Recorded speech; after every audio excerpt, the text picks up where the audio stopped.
Hello, my friend. Welcome to the long quiet.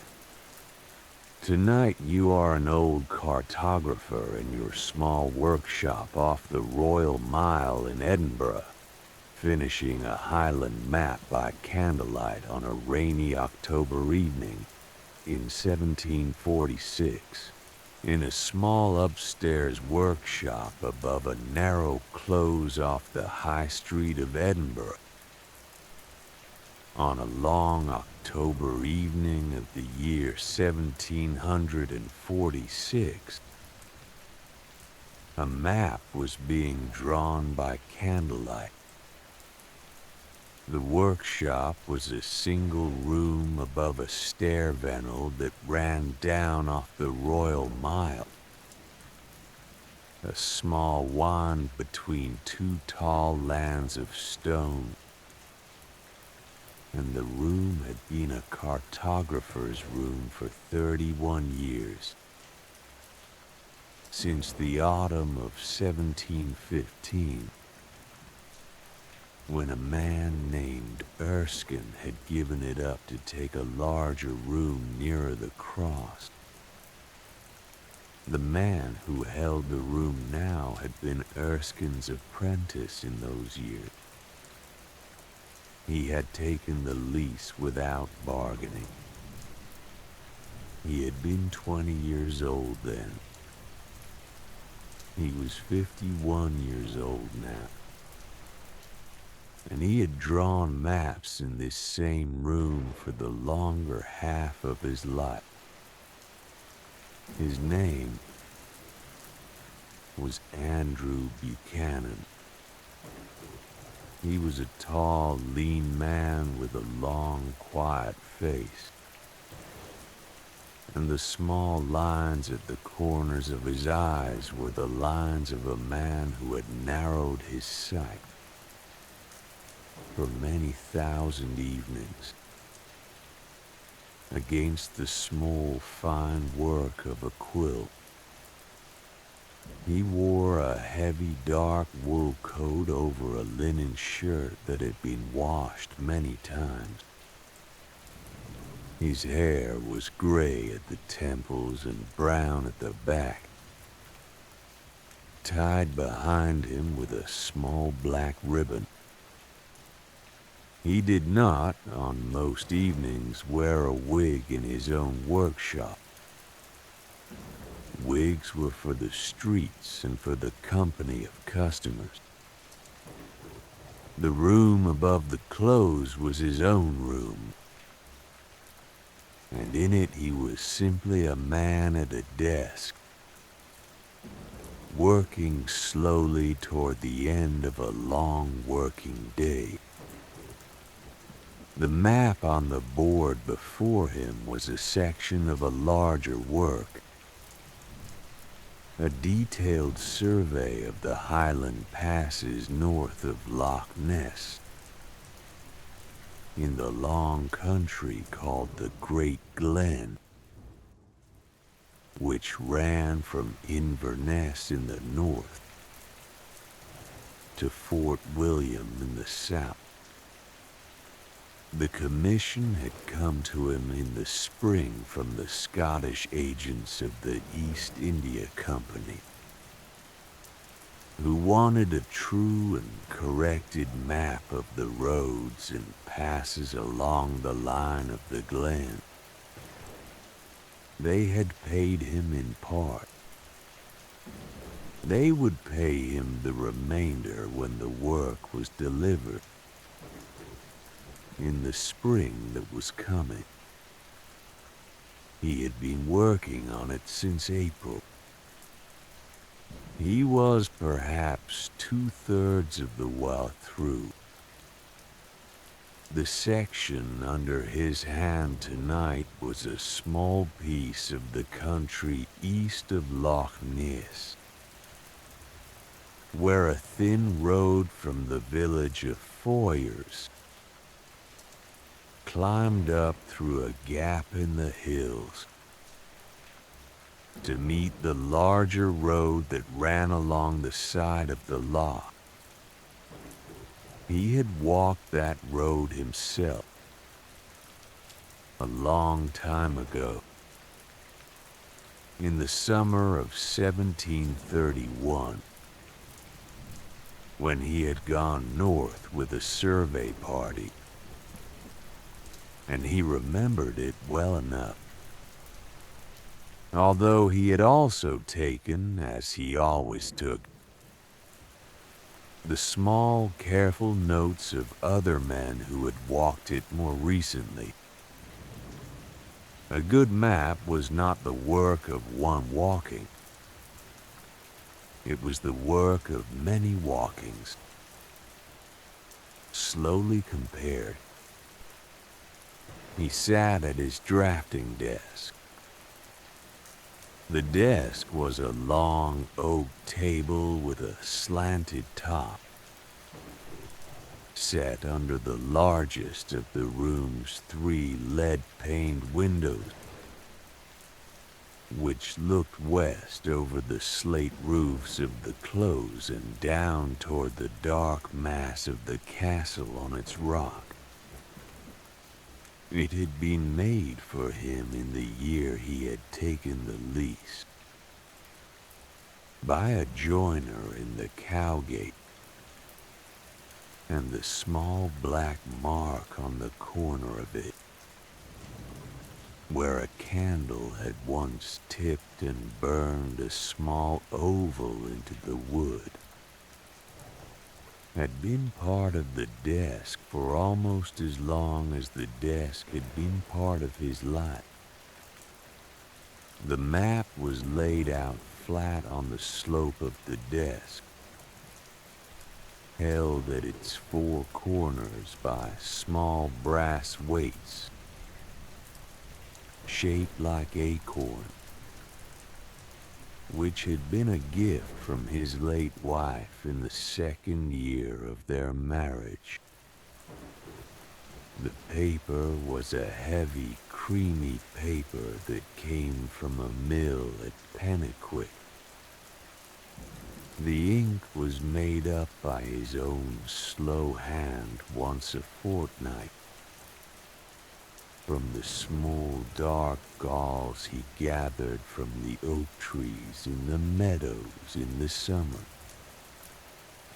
with a small measure of green vitriol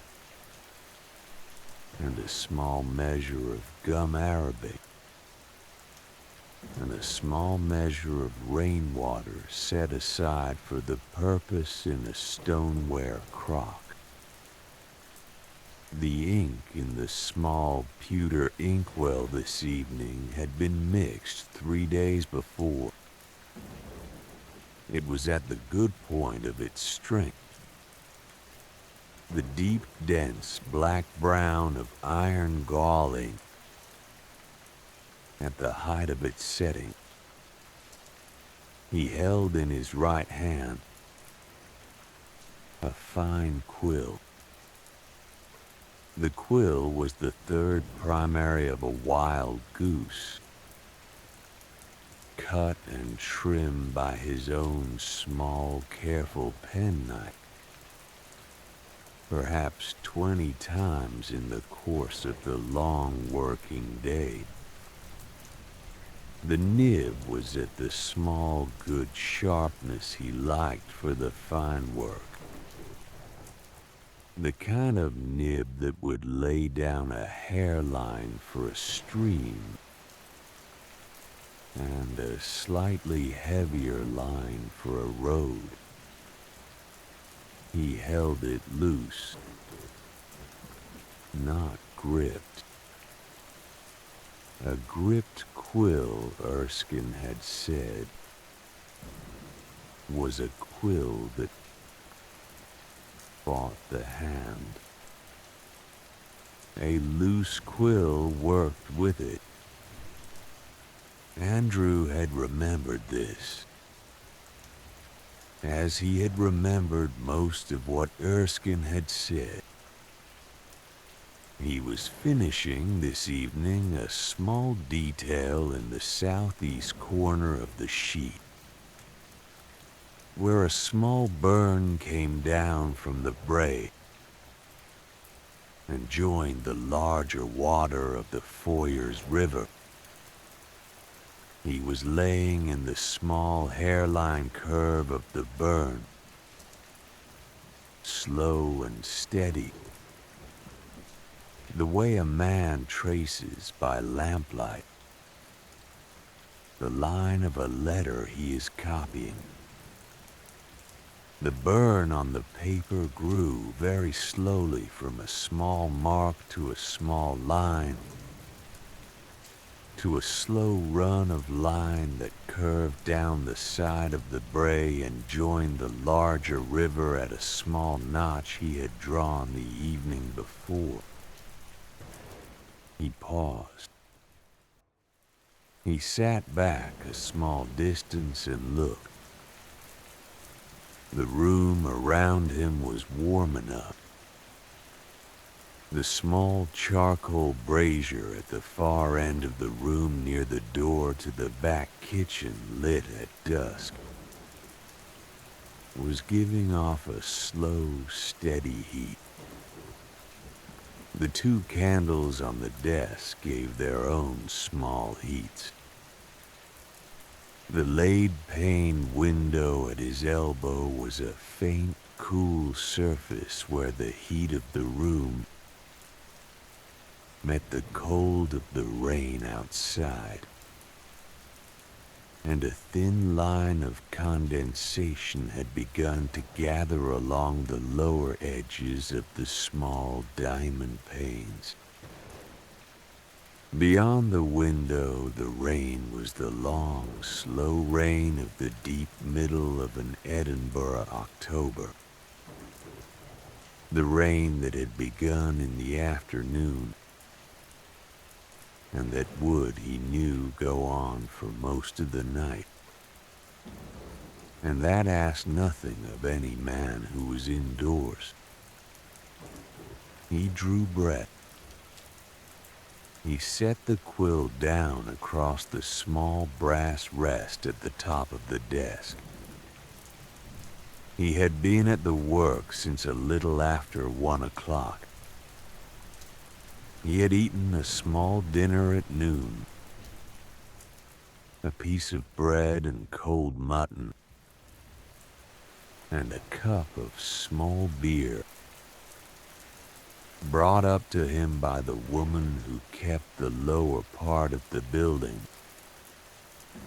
a Mrs. Lindsay, who came in 3 mornings a week to sweep his stairs.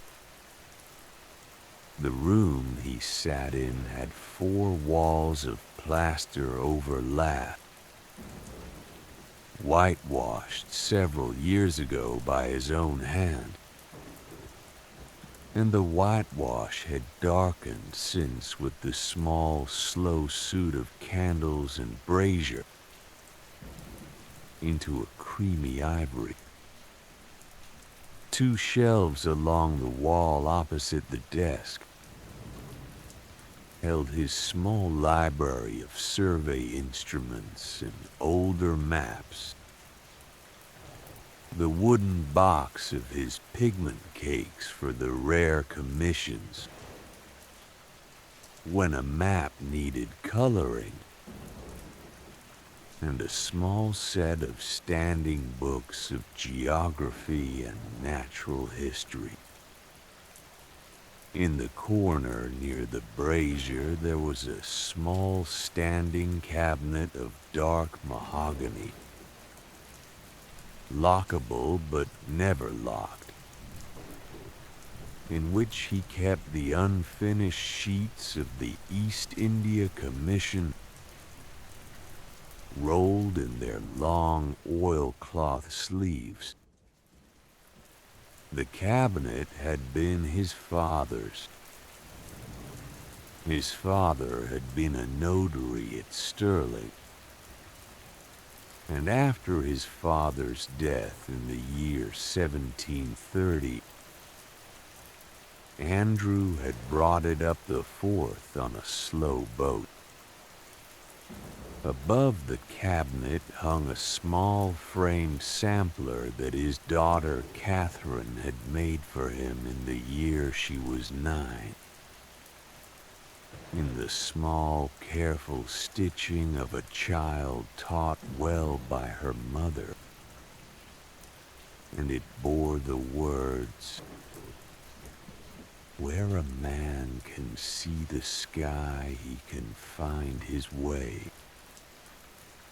The words were a saying his wife had liked, the saying of an old border shepherd from her own country, and he had hung it then and there above the cabinet, and it had hung there ever since.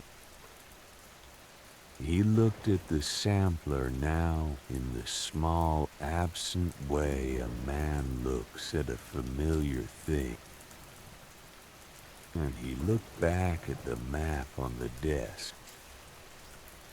He took up the quill again. He laid in 3 more small hairlines on the small burn at the southeast corner, and then he laid in a small notch where the burn met the larger river, and then he sat back. And he sat for a moment without moving, and he listened. He listened to the rain. The rain was making on the lead panes of the western window a soft, fine, continuous sound. The small, steady patter of October rain on lead, which had been the small evening music of this room on 1,000 evenings of his life.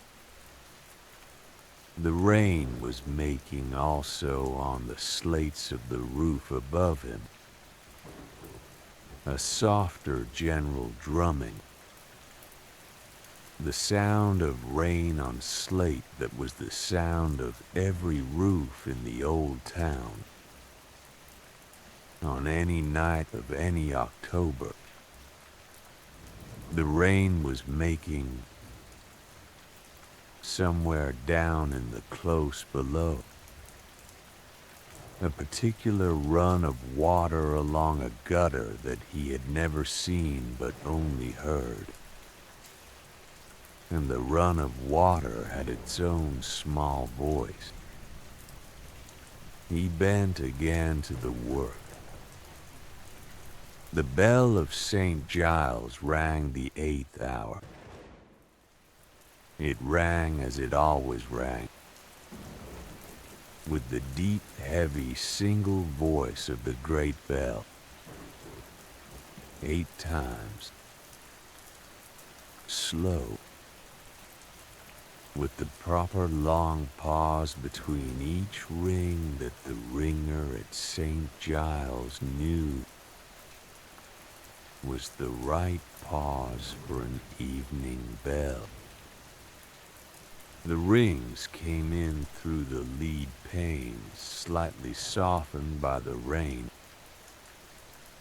the way the sound of a bell comes in through rain, with all of its sharpness taken off and only its slow weight remaining. Andrew did not stop at the first ring. He did not stop at the second. He continued his small hairline along the side of the bray through the 3rd and the 4th. He paused at the 5th, only because the 5th ring was the ring at which a man, on most evenings, begins to think of stopping. He laid the quill in its rest at the 6th. He sat back, and he listened to the 7th and the 8th.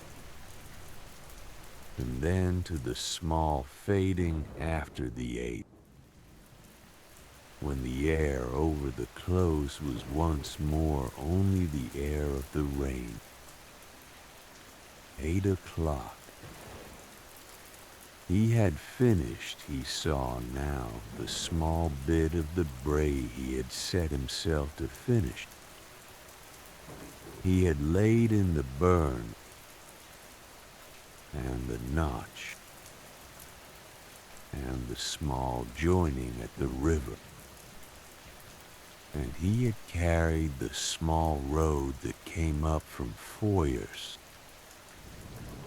up over the low pass, and brought it down the far side as far as the first small bend below the saddle, and there he had stopped.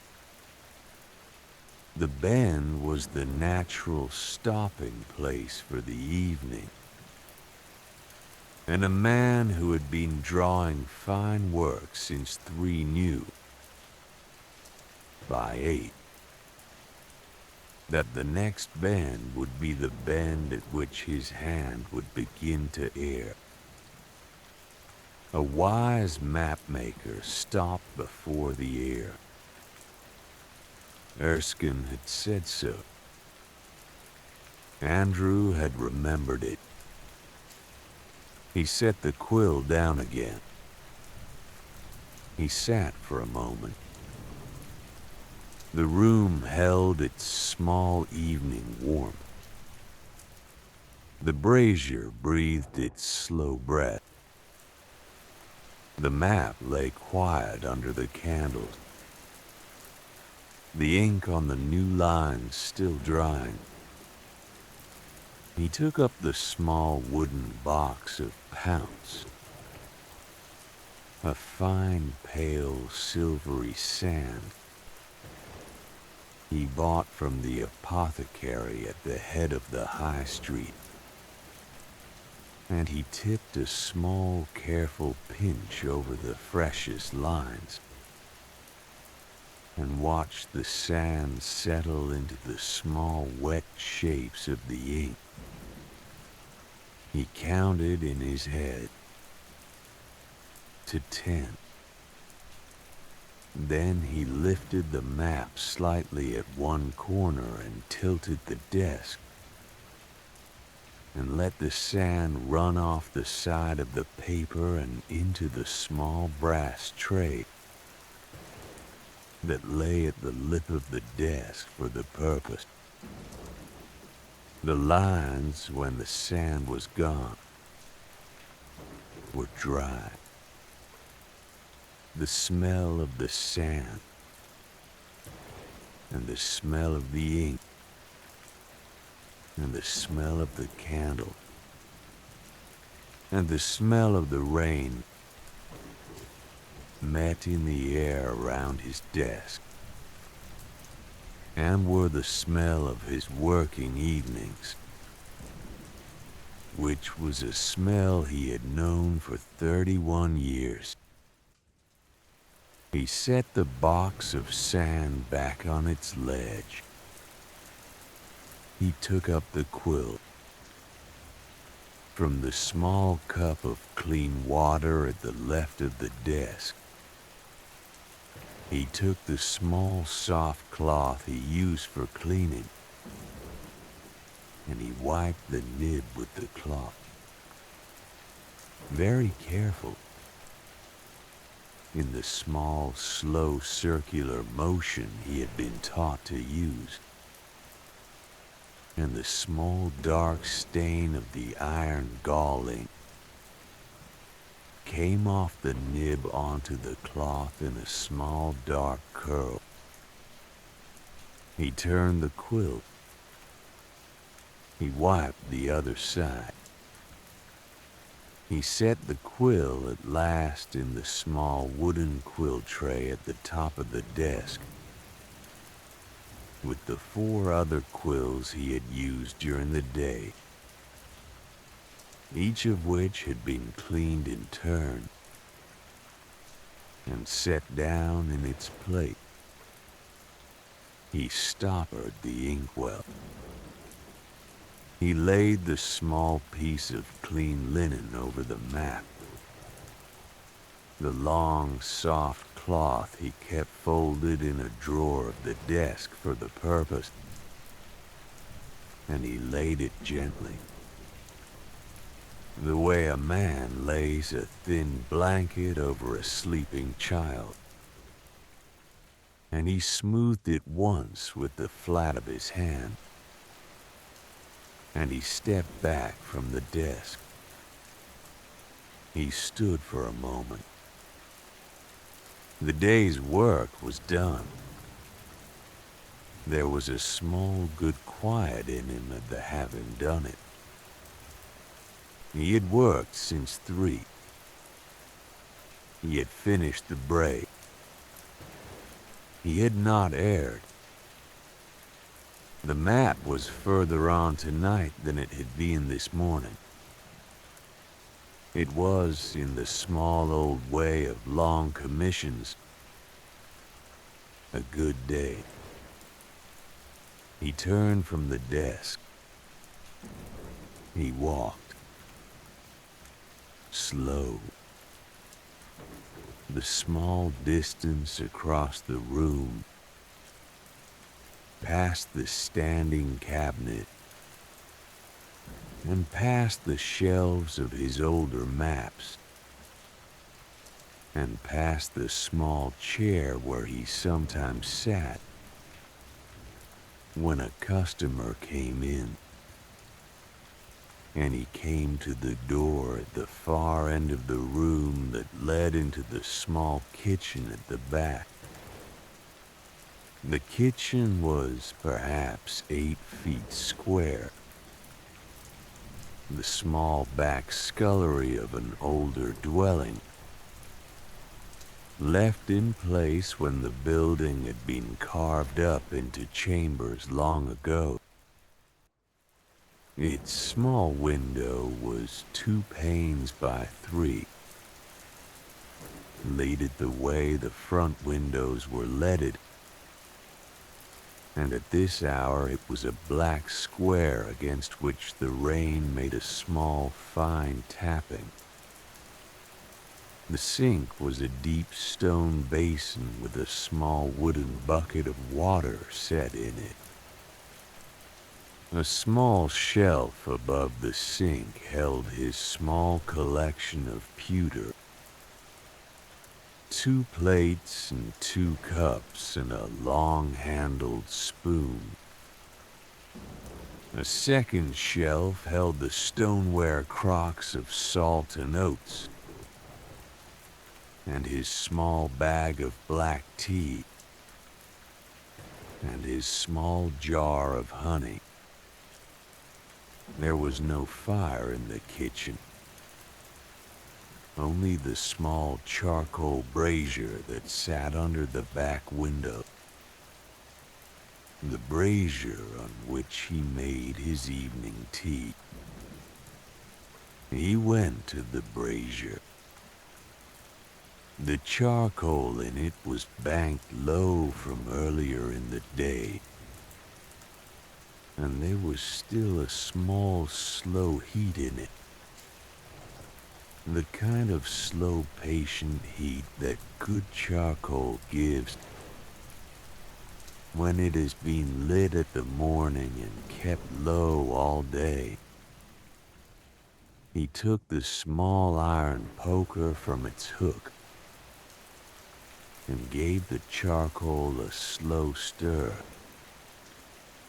and the embers showed their orange faces in the dim of the kitchen, and a small new breath of heat came up.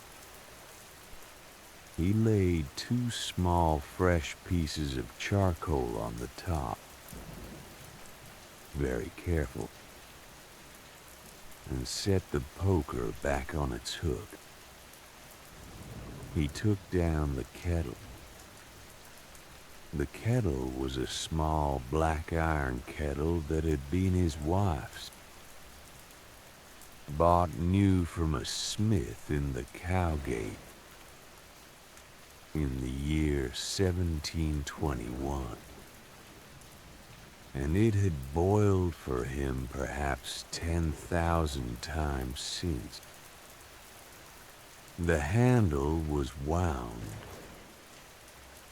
where it met the body of the kettle with a piece of plaited leather that his wife had plaited for it in the 3rd year of their marriage. The leather had grown soft with the long handling. He liked it. He filled the kettle from the small wooden bucket. The water in the bucket was the day's water, drawn from the well at the head of the close that morning by the boy who carried water for the upper floors of the land. A serious, slow boy called Davy McKay, who came up the stair every morning with 2 wooden buckets on a yoke across his shoulder. He set the kettle on the brazier. He stood a moment in the kitchen. The kitchen was a small, dim space lit only by the candle he had carried in from the workshop, set in its small brass holder on the shelf above the sink. The candle made a small, careful light on the wall, and the rest of the kitchen was the soft red glow of the brazier, and the small black square of the window, and the small, slow tapping of the rain on the lead. He felt the small good ache in his right shoulder, the ache of a long evening of small, fine work. He felt, too, the small, slow tiredness that came at this hour. The slow, honest tiredness of a man who had worked since dawn, and who would, before long, sleep. He waited. He waited as the kettle began, very slow, to make the first small ticking sounds of iron beginning to expand, and then the small chime of water beginning to move at its bottom, and then the small steady note of water moving in earnest. He took down from the shelf above the sink a small pewter cup, the smaller of the 2, the one he used for evening tea. He took down also the small stoneware crock of black tea that came up the coast from the Leith docks, the tea of the East India ships that he had drunk for the longer part of his adult life. He measured with a small horn spoon a careful spoon of tea into the cup. He stoppered the crock. He stood with the cup in his hand and waited for the kettle to come fully to the boil. And as he waited, he listened to the small, steady patter of the rain on the back window. And he thought in the small, absent way of a tired man, of nothing in particular. And the kettle,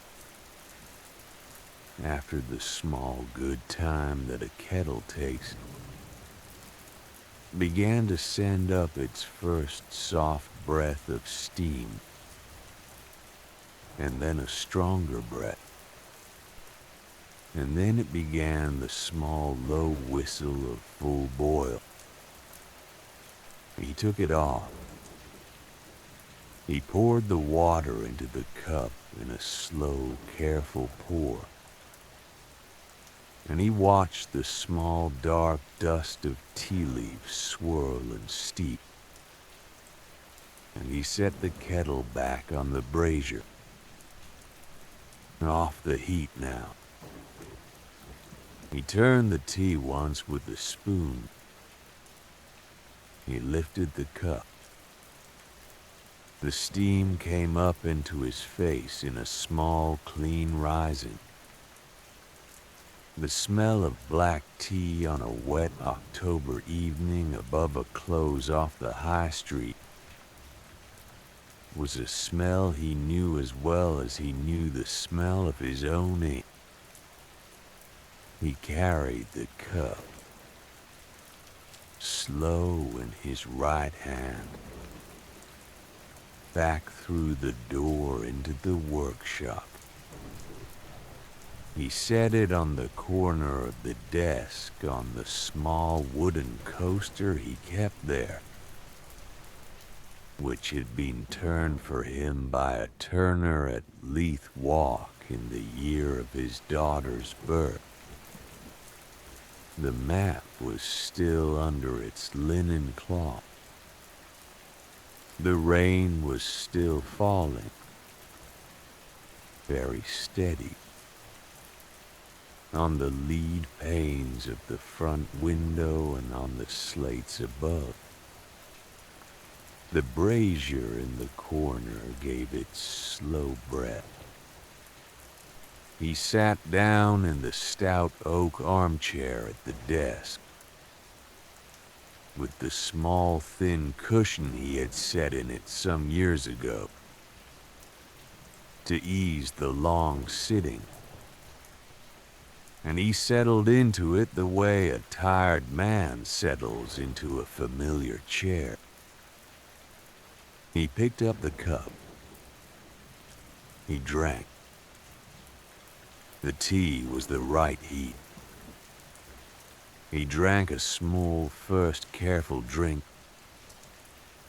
and then he held the cup between his palms, and he felt the warmth come into his hands, and from his hands into his arms, and from his arms into the slow, tired places at the back of his shoulders. And he let his head settle slightly back against the high back of the chair. He let his eyes go, slow, over the long surface of the desk. They came to rest on the small brass dividers that lay across the upper edge of it. The dividers were the dividers his master Erskine had given him at the end of his apprenticeship. In the spring of 1715, they were a long pair of brass dividers, perhaps 8 inches in their working length, with steel points that he had sharpened. Very careful. Every St. Martin's Day for 31 years. The brass had the soft, worn color of brass that has been handled by one hand for a great long while.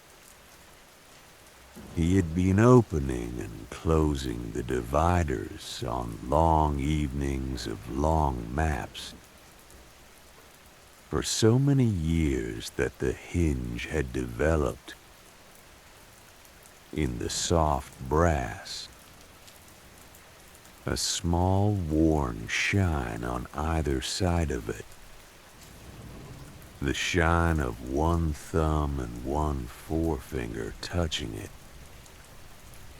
evening after evening, for a third of a century. He looked at the dividers and he thought in the small, slow way of a tired man, of Erskine, who had been a thin, red-faced man with a quick, small temper and a slow, patient hand, and who had died in the winter of 1724 at the age of 73, and whose grave he visited still, twice a year, in Greyfriars Yard. There was no sorrow in this thinking. Erskine had been an old man at his death, and a good master in his life. Andrew thought of him now the way a man thinks of any long companion, with the small warm regard of long company kept. He drank. He set the cup down. He lifted the linen cloth from the map. The map lay before him in its long evening shape. He let his eyes go over the day's work. Slow. The way he always reviewed a day's work. Beginning at the upper left corner of the day's drawing and moving, in the careful zigzag of a tired sight, down across the small lines and curves and notches and small written place names, to the lower right corner where the new burn met the river. He looked at the line of the road over the saddle. He looked at the small triangle of 3 hills he had set at the side of the road in the careful symbol of the older surveyors. 3 small triangles in a stand, each with a small hatched shadow on the eastern side, which was the way a hill stood on a map in his trade. He looked at the small lettering of the place name Foyers that he had written at the head of the small village along the loch. He looked at the small lettering of the loch itself. Loch Ness. Written in the careful Roman hand he had been taught, with the long swoop at the foot of the N, and the small thin crossbar in the H, in the manner of his particular school. He looked at the small, careful indication of the road that ran on north, past the head of the loch, toward Inverness, the road that would, in the next sheet, become the central road of the next part of the commission. He saw that the work was good. There was no pride in any large way in the seeing. There was only the small, honest recognition of a craftsman that today the work had gone well. The lines were clean. The notch was a true notch. The road over the saddle had the small, good curve that the road in fact had when one walked it in the summer, as he had walked it a long time ago. The lettering was even. The pounce had left no smear. The day's section had joined neatly to the section he had finished the day before, and the two sections together made, on the paper, a small piece of country that any reader of the map, if he knew his Highland country at all, would recognize at once. He drank again. He let his eyes rest for a long, slow while on the small piece of paper that held the small piece of country. He thought in the slow drifting way of a man at the end of a day, of the country itself, which lay even now far to the north in the long October night, with its own rain on its own slates of stone, and its own long black water of the loch lying still under its own October sky.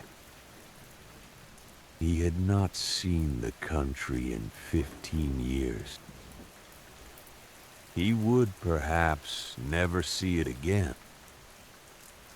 He did not need to. A long walked country could be carried inside a man for the rest of his life. He took up the small leather-bound book from the side of the desk. He opened it to a fresh page. He took up a smaller quill, a small everyday quill that he used for notes, dipped it in the inkwell and wrote. In the small running hand he used for himself, October the 22nd, 1746.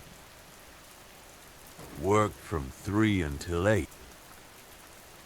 Completed the bray from Foyers to the saddle of the pass and the south bend below. The ink held well. The hand held well.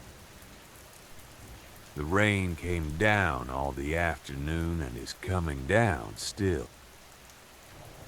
Tomorrow, the north slope of the saddle. He stoppered the inkwell again. He blotted the line with a small pinch of pounce and tipped the pounce off into the brass tray. He closed the book and set it back at the side of the desk.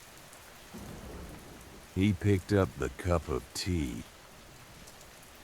The cup was still warm. There was still a small, slow steam coming off the surface of it. He drank in a small, slow drink, and he held the cup in his lap. He turned slightly in the chair. On the small bookshelf along the wall opposite the desk, beside the small bound volumes of his older maps and his thin folios of survey notes, there stood a small worn duodecimo volume in plain dark calf, much used at its corners with the small dim gilt of its spine almost worn entirely away. The book was a copy of the poems of Mr. Allan Ramsay, the Edinburgh poet, the printer in the Lawn Market.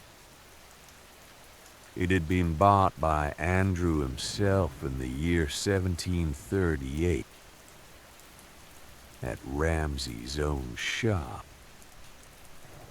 on the recommendation of his wife, who had liked Ramsay's pastoral verse. He had brought it home and given it to her, and she had read in it on long evenings by the fire. And she had liked best the pastoral piece called The Gentle Shepherd, a small play in verse about country shepherds in the hills near Pentland,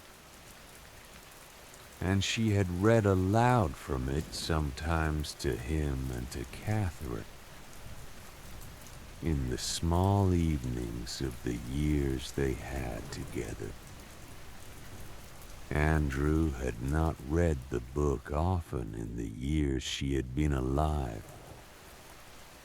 He had been content to listen to her read. After she was gone, he had taken it down himself, and the verse had been a small, gentle company to him in those weeks. And after that, he had read a small portion of it on most evenings before going up to bed. It had become, in the 7 years since, the small evening book of the room. He rose from the chair. He went, slow to the shelf. He took down the small worn calf volume. He brought it back to the desk. He set it on the desk to the right of the cup of tea. He sat down again. He opened the book. The book opened as old, much-used books open, easily at one or two particular places.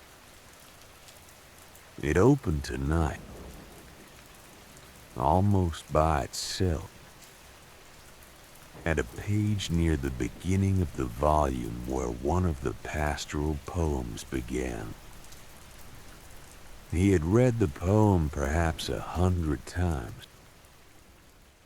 He read it again now, in the small, slow way he read any verse, with his eyes moving line by line down the page, and his lips just shaping, inside his closed mouth, the small, careful shapes of the Scots words. He read of a shepherd boy and a shepherd girl on a Pentland brae in a summer evening of an older year, and the slow conversation between them about the small, ordinary things of their world, the lambs in the small burn at the foot of the brae, and the small far view down to the firth. He let it pass through him. The verse was simple. Ramsay had been a poet of plain feeling and plain country talk. And Andrew, who had never been a man for the harder English verse of the Southern poets, had always taken comfort in the way Ramsay had let the Scots country speak through his lines, without straining for any great height. There was a small honesty in it. He turned the page. He read on. He came after a small while to a passage he had marked in some earlier year, with a small fold at the upper corner of the page. The fold was an old fold, soft now with the passing of fingers. The marked piece was a small song from the middle of one of the pastoral pieces,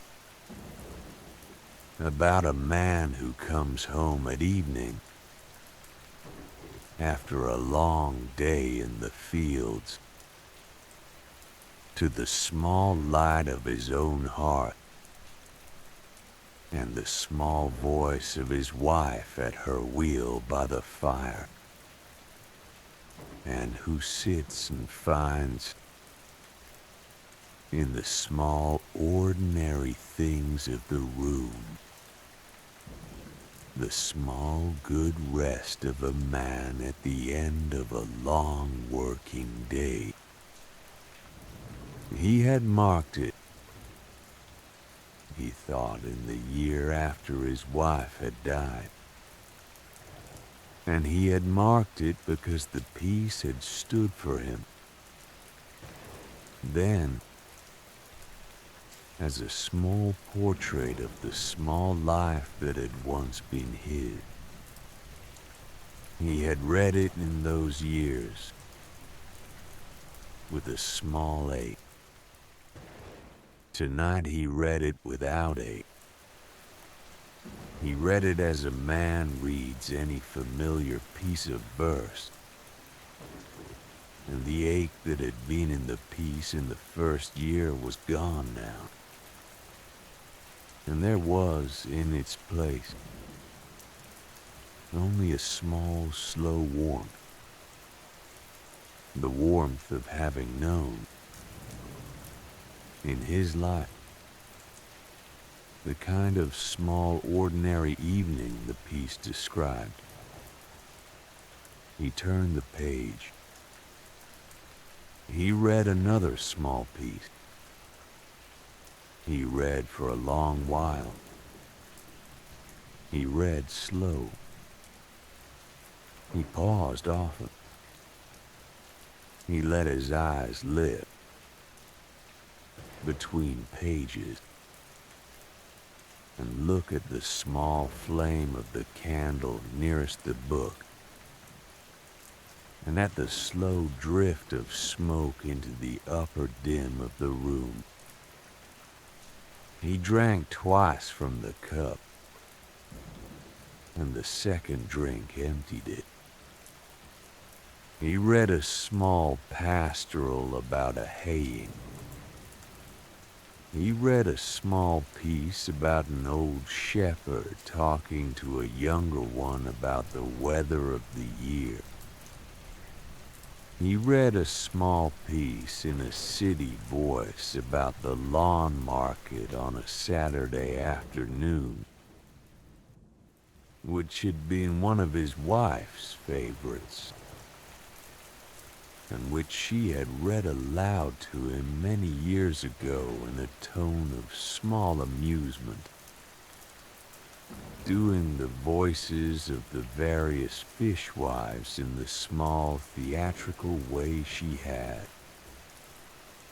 He read it now in his own slow inward voice, and there was no laughter in it, only the small warm memory of her doing it.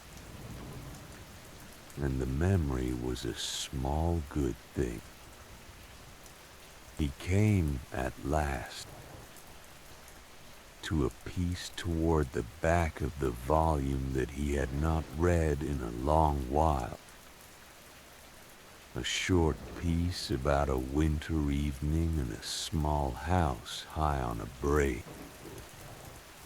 with the snow coming down outside, and the small fire on the hearth inside, and the small, slow turning of a wheel by a woman at the side of the fire, and the man of the house sitting on the other side, reading from a small book. He read it now, and let it pass through him, and closed the book without turning the page. He set the book on the desk. He looked at the small dim of the room around him. The 2 candles had burned in the time he had been reading, perhaps an inch lower. The brazier in the corner had burned in the same time, perhaps a thumb width lower in its small bed of charcoal. The rain on the western window had eased a little, then thickened again, and was now a long, steady patter.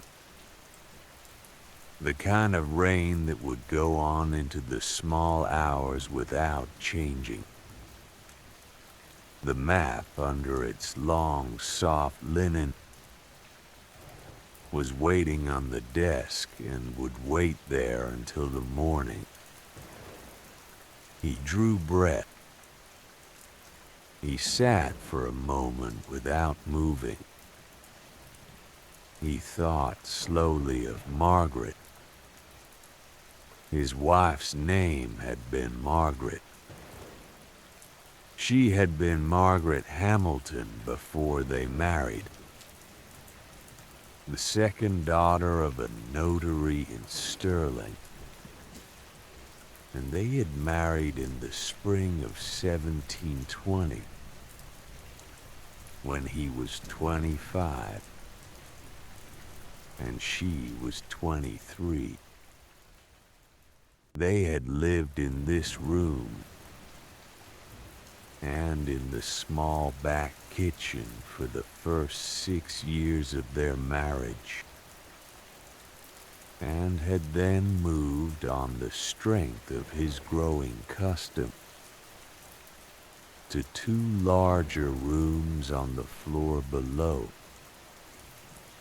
where they had lived for the next 13 years, and where Catherine had been born and had grown, and where Margaret had died of a fever in the late winter of 1739, in a particular slow week of February, when the snow had been heavy in the close below. He had moved back up to the workshop room 2 years after her death. The 2 rooms below had been too large. He had made up a small bedchamber for himself in the small upper room above the workshop, under the eaves, accessed by a small stair at the back of the kitchen, and he had been sleeping there now for 5 years. He did not think of her often in any large way. The grief, which had been a large, heavy thing in him for 2 years, had become, by slow degrees, a small, steady warmth. He thought of her now in the small, ordinary moments of any day. He thought of her when he set the kettle on the brazier, because she had liked the kettle. He thought of her when he opened the book of Ramsay, because she had liked Ramsay. He thought of her when he heard, in the close below, the small voice of a woman calling to her child. He thought of her when he saw, on certain mornings, a particular slant of pale early light come in through the lead panes of the front window, because she had liked that slant of light and had once said, on a morning of their second year of marriage that it was the best light in Edinburgh, and he had agreed. He thought of her now in this small way, and he did not need to think of her more. He thought also of Catherine. Catherine had been a serious, dark-haired girl in her growing up, slow and careful, in the way Margaret had been slow and careful, with a small, quiet humor that had been her own.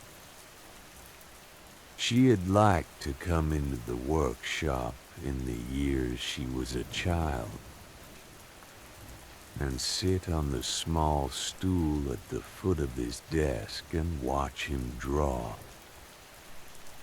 And he had given her a small piece of paper and a small dull pen and a small bit of ink. And she had drawn her own small maps of small imagined countries. He had kept some of those small maps for many years, until the year she had married and gone west to Glasgow. And he had given the maps to her then, in a small bundle, to take with her. She was 23 now. She had married in the year 1744,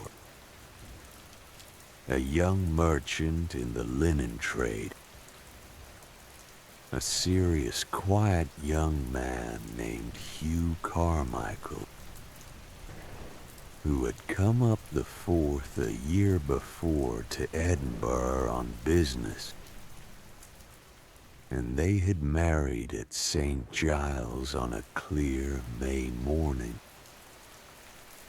with Andrew giving her hand,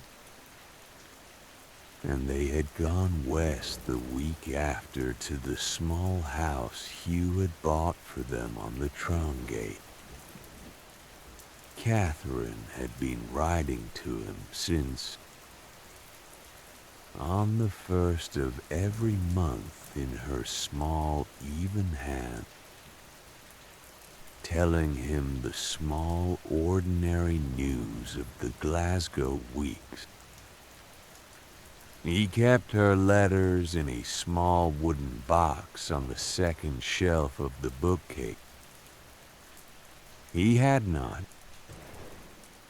in 2 years, missed a single letter. She would, she had told him in her last letter, come to Edinburgh in the spring by herself for a small visit of a fortnight, and she would stay in the small chamber in the lower part of the building that Mrs. Lindsay was, at this very moment, keeping clean for her. He was looking forward, in the slow, patient way of a father in his middle years, to her coming. The spring was 4 months away. The work would be done. The spring would come. He sat for a while in the chair. He let the small thoughts of his wife and his daughter come and go in the small, unrushed way they had come and gone in him on many evenings of these last years. There was no large emotion in any of it. There was the small, slow warmth of a man at the end of a long day, sitting in his own room above his own clothes, with his own small fire and his own small candle and his own small finished work covered for the night. He drew a long breath. He let it out. He stood, slow, from the chair. He went first to the brazier in the corner of the workshop. He took up the small iron poker. He raked the charcoal down in the bed of the brazier. The small, slow movement of a man putting a fire to bed for the night. The embers settled. He laid a small, thin layer of fine ash over the embers. The way an Edinburgh fire is banked for a long night. And he saw the small glow at the heart of the brazier dim. And he was satisfied. He went next to the small wall sconce by the door. He pinched the wick of the candle there between his thumb and his forefinger, and the small flame went out with a small soft hiss, and a thin thread of smoke rose up the wall and was lost in the dim of the upper room. He went then to the desk. He pinched out the left-hand candle in the same small way. The room dimmed further. He left the right-hand candle burning, because he would carry it with him up the stair. He took up the small brass candle holder in his left hand, and the small worn copy of Ramsay's poems in his right. He let his eyes go once over the long surface of the desk, over the linen-covered map, and the small tray of cleaned quills, and the small stoppered inkwell, and the small empty cup on its coaster, and the small good order of his desk pleased him in the small absent way it had on 1,000 evenings of his life. He turned from the desk.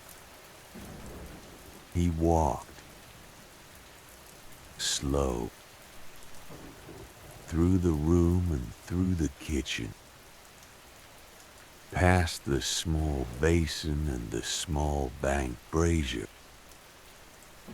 and the small black square of the window, and he came to the narrow door in the far wall of the kitchen that opened onto the small stair to the upper chamber. He opened the door. The stair was a small, narrow wooden stair. 8 steps with a small turn in the middle of it,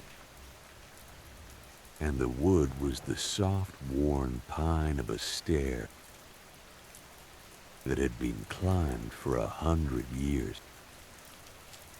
He climbed slow, the candle in his left hand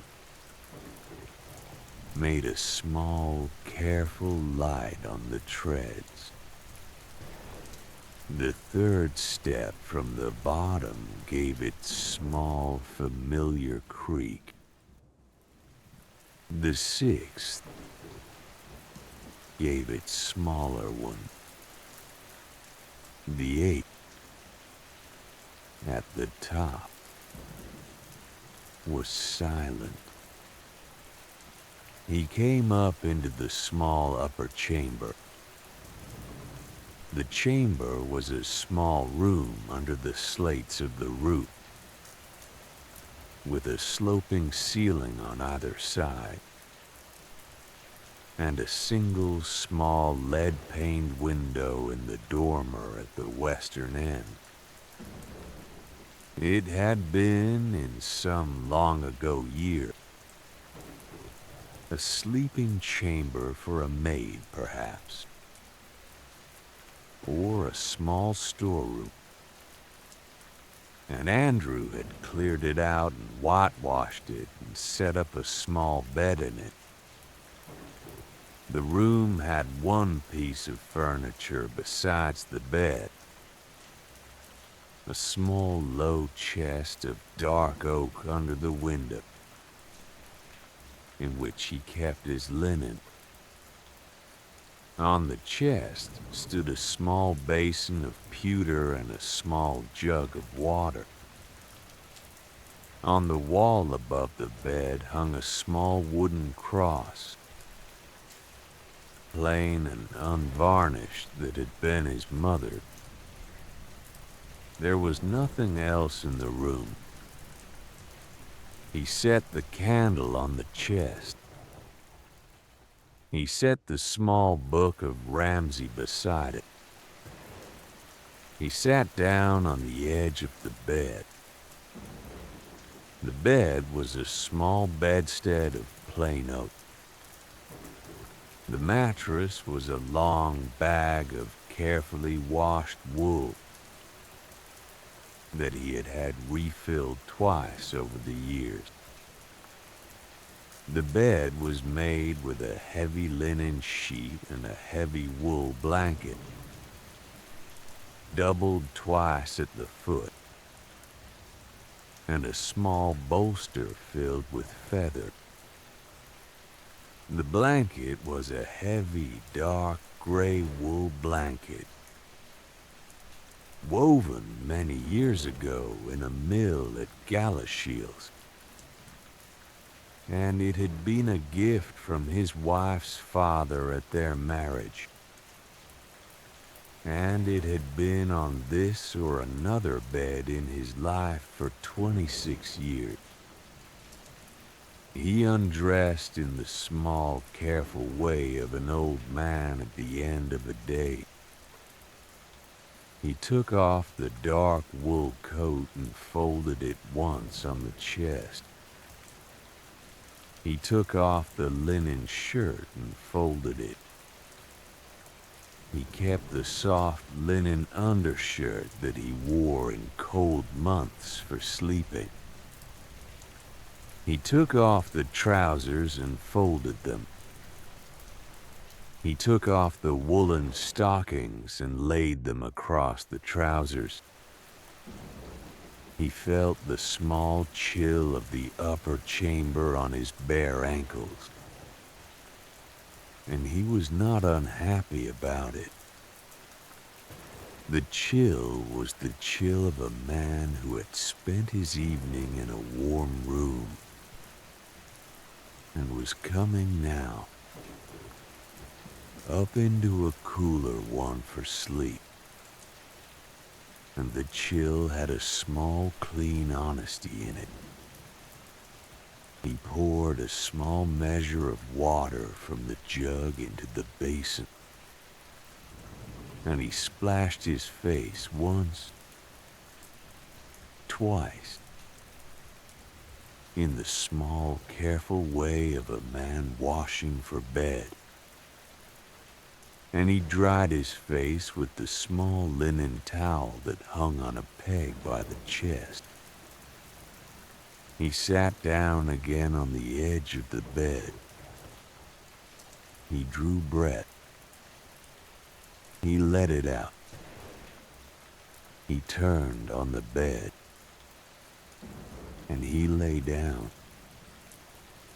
He drew the linen sheet up over himself, and the heavy gray wool blanket up over the sheet. The blanket was heavy in the small, good way of a wool blanket on a cold October night. The bolster was firm under his neck. He folded one hand across his chest on top of the blanket. He let the other lie at his side. He reached with his free hand, and he pinched out the candle. The room sank into a small, soft dark. He lay. The dark in the chamber was not a full dark. There was a small gray light coming in through the lead-paned window of the dormer. The light of an Edinburgh October evening with rain. The light of a sky that even at this hour had not gone fully black. By that small light he could see faintly the slope of the ceiling on either side of him, and the small dark square of the chest at the end of the bed, and the small pale rectangle of the window, against which the rain was making a small, fine, slow patter. He listened. He listened to the rain on the slates above his head.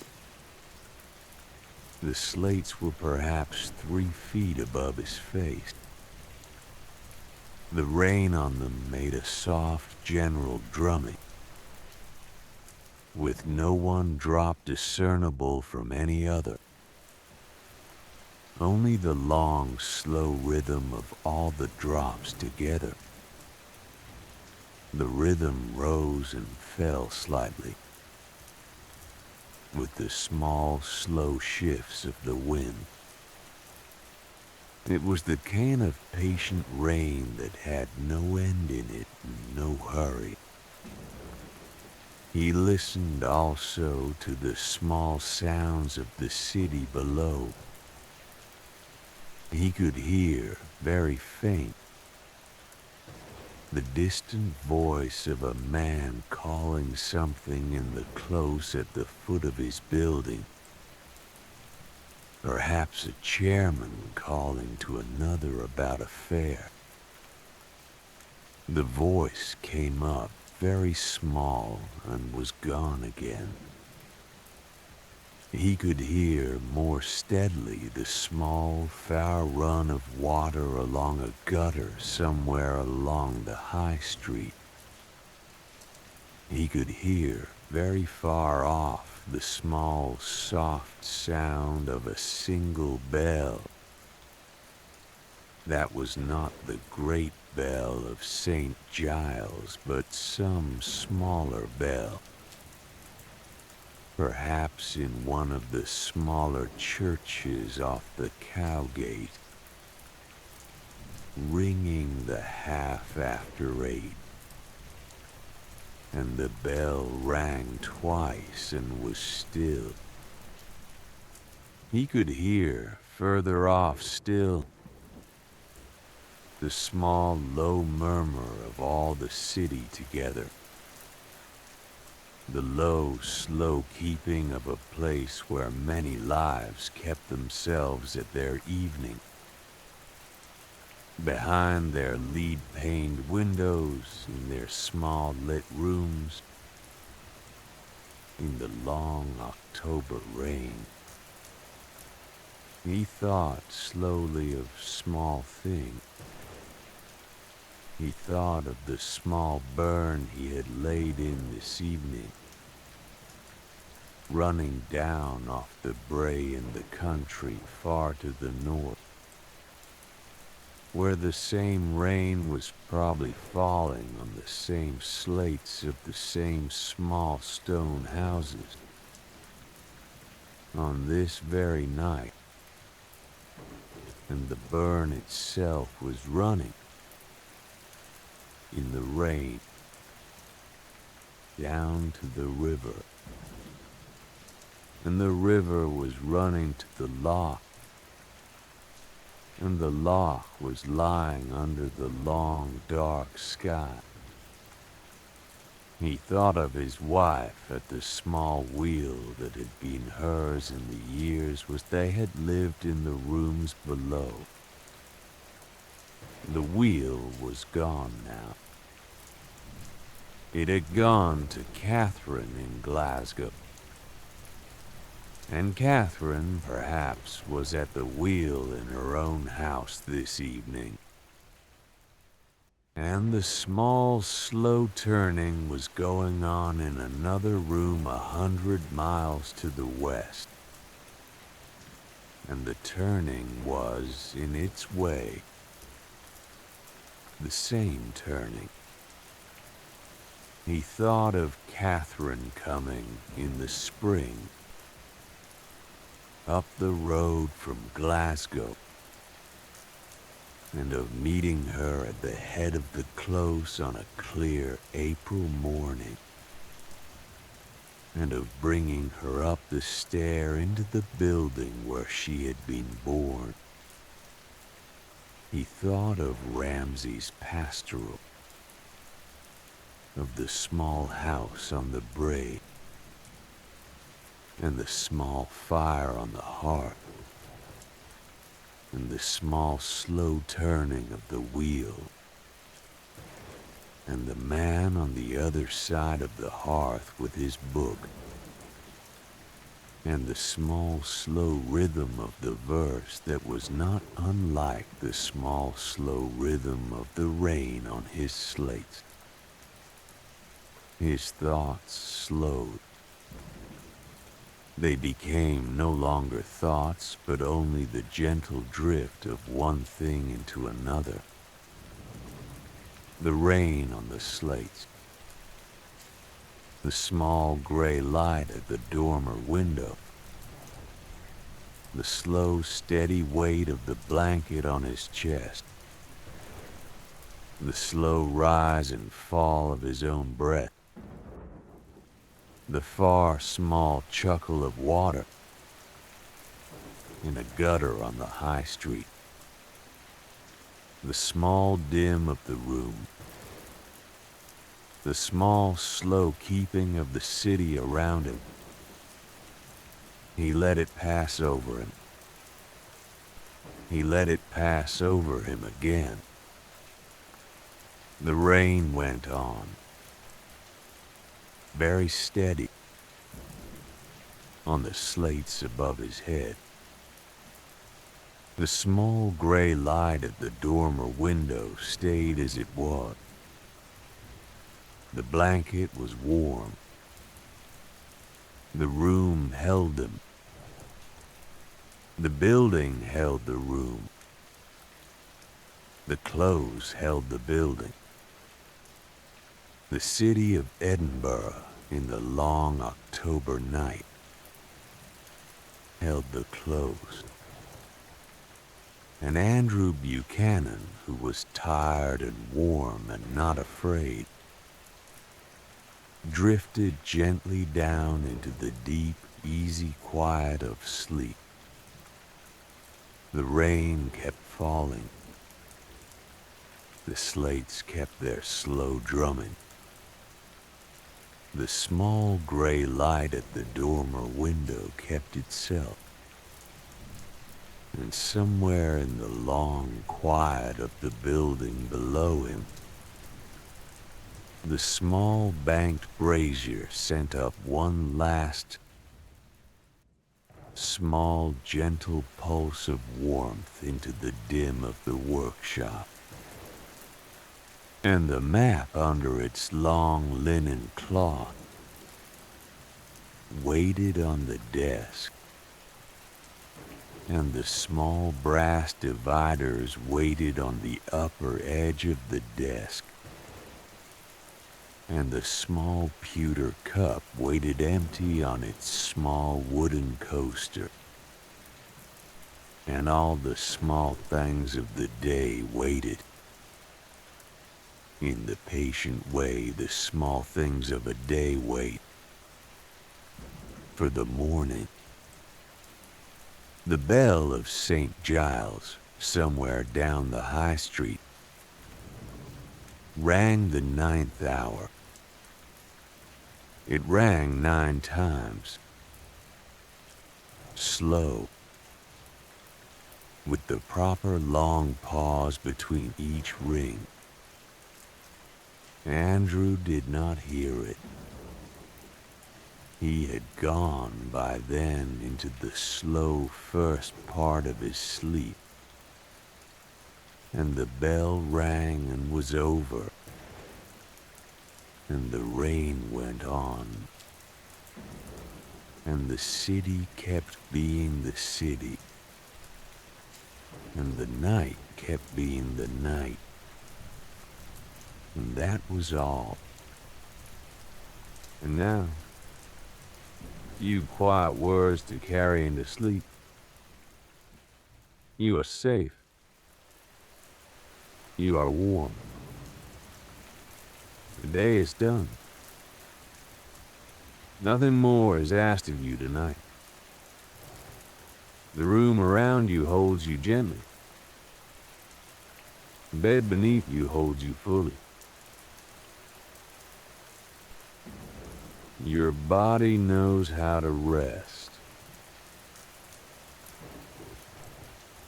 Your mind may let go now. The long quiet is here.